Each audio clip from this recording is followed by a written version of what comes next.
2026 সালের তামিলনাড়ু বিধানসভা নির্বাচনে দক্ষিণী সিনেমার জনপ্রিয় তারকা থালাপতি বিজয় তার নিজস্ব রাজনৈতিক দল তামিলাকা ভেট্টি কাজাগাম নিয়ে এক নতুন ইতিহাস তৈরির পথে রয়েছেন।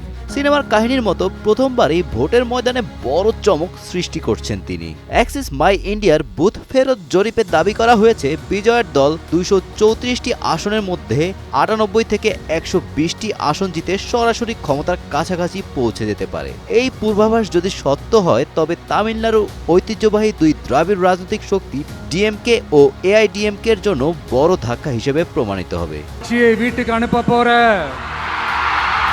নির্বাচনী মাঠের এই নাটকীয় মোড় কেবল আসন সংখ্যায় নয়, বরং ভোটের শেয়ারের ক্ষেত্রেও স্পষ্ট।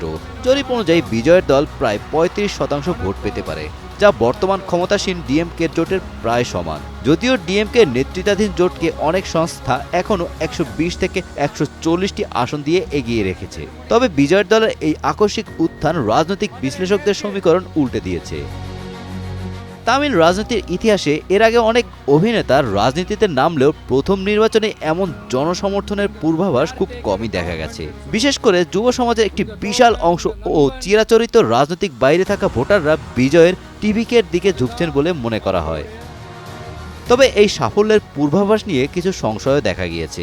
অনেক বিশেষজ্ঞ মনে করেছেন, যদি থালাপতি বিজয়ের ভোটের হার সামান্য 3 থেকে 5% কমে যায় তবে আসন সংখ্যা নাটকীয়ভাবে 30 থেকে 40-এ নেমে আসতে পারে।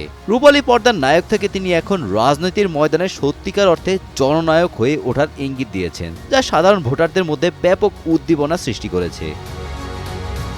সিনেমার গল্পে যেমন হঠাৎ নায়ক এসে সব পরিস্থিতি বদলে দেয়, ঠিক তেমনি দীর্ঘদিন ধরে সক্রিয় রাজনীতির বাইরে থেকে থালাপতি বিজয় সরাসরি রাজনৈতিক দল গঠন করে প্রথম নির্বাচনেই প্রধান দুই দল ডিএমকে ও এআইএডিএমকে-র জন্য বড় চ্যালেঞ্জ তৈরি করেছে, যা তামিলনাড়ুর রাজনৈতিক গতিপথ বদলে দিতে পারে বলে বিশ্লেষকরা মনে করেছেন।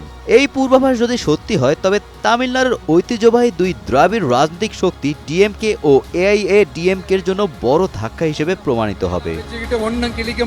Golam Rabbani, Times today.